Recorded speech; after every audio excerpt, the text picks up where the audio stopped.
Saya ke Pak Kombes Hisar, Direktur Reserse dan Kriminal Umum Polda Sumatera Selatan. Selamat malam Pak Dirkrim Selamat malam Mas Iman. Iya, ini hal yang sesungguhnya sering dilakukan oleh banyak orang, membuang struk ATM di sembarang tempat. Ternyata bisa digunakan. Bagaimana ceritanya, Pak Dir?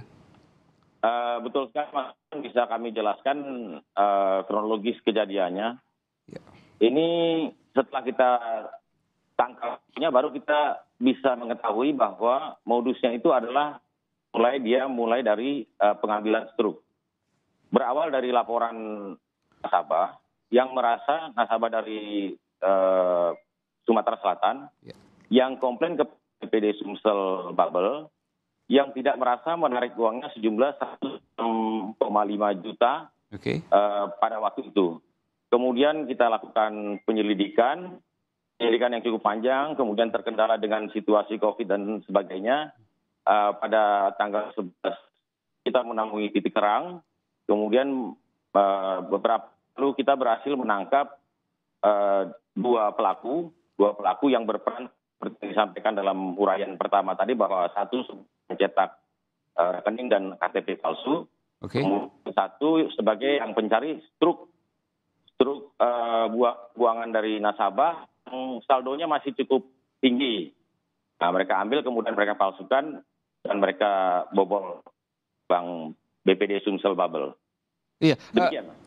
Saya agak sulit untuk kemudian memahami bagaimana mungkin tadi Pak Dir mengatakan bahwa ada yang mencari struk ATM, dicari yang saldonya masih banyak, kurang lebih begitu ya.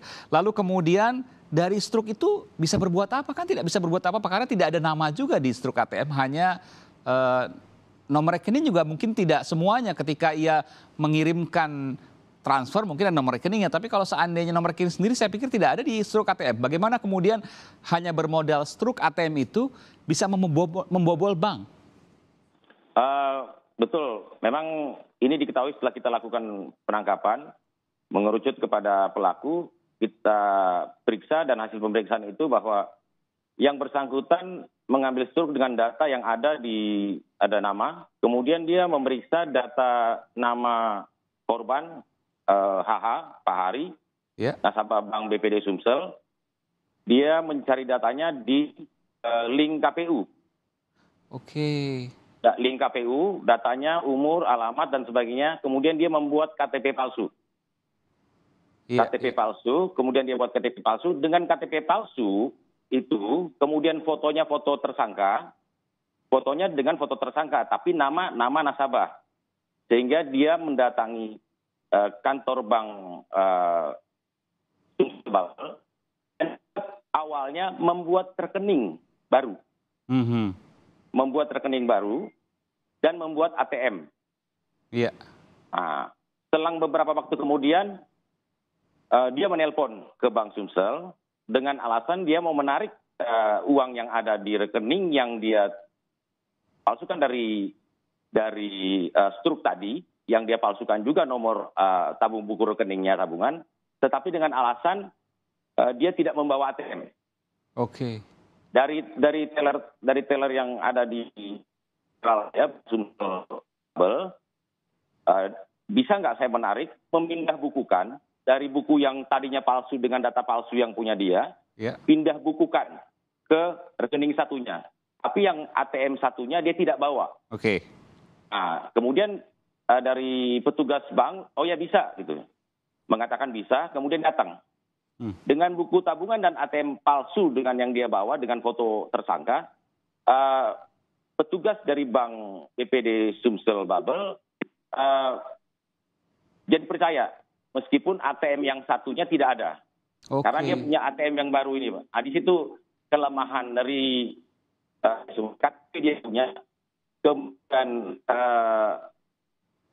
rekening yang seolah rekening asli dia buka dengan KTP palsu dia itu, fotonya tapi foto tersangka. Kemudian dia pindahkan, transfer ke rekening yang dia bikin itu. Demikian itu.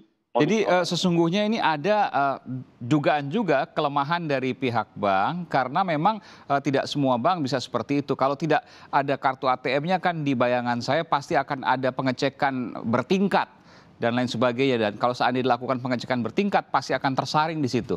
Betul demikian, Pak Dir?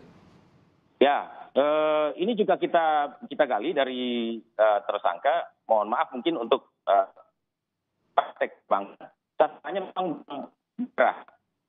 Dia tidak sasaran bank swasta, tetapi bank daerah yang mungkin menurut tersangka SOP-nya mungkin tidak begitu ketat, bisa bobol. Kemudian untuk tanda tangan di buku tabungan, itu juga tidak begitu diperiksa. Sehingga dia memilih sasaran bank-bank daerah. Oke, dan ini luar biasa. Apakah ada mantan yang pernah bekerja di bank dari para tersangka ini? Karena ini tentu melakukan riset sebelum melakukan tindak kejahatan ini luar biasa. Dia bisa kemudian mengetahui titik-titik mana yang kemudian bisa ia masuki. Karena secara umum kan tidak demikian untuk pengelolaan bank atau verifikasi di bank tersebut. Dugaan ke sana juga mungkin ada, karena kami baru menangkap 2 tersangka dari 4 tersangka, 4 pelaku yang kami identifikasikan. 2 masih kami kejar, yaitu HO dan RO. Masih kami daftar pencarian orang dan akan kami kejar terus. Ini mungkin akan lebih terbuka apabila nanti pelaku lain kita tangkap. Dan kita juga mendalami apakah betul-betul ada kelalaian ataukah mungkin ada keterlibatan orang dalam. Oke, ini juga perlu diselidiki lebih lanjut, Pak Dir. Nanti saya akan lanjut kembali ke Pak Dir, termasuk juga ke Bung Pratama Dahlian Persada, pengamat keamanan siber yang kemudian sudah bergabung. Setelah jeda berikut ini saya akan segera kembali karena ini hal yang baru yang kemungkinan bisa terjadi juga. Mudah-mudahan tidak terjadi karena sistem pengamanan bank seharusnya bertingkat. Kita akan kembali saat lagi, saudara. Tetaplah bersama kami di Sapa Indonesia Malam.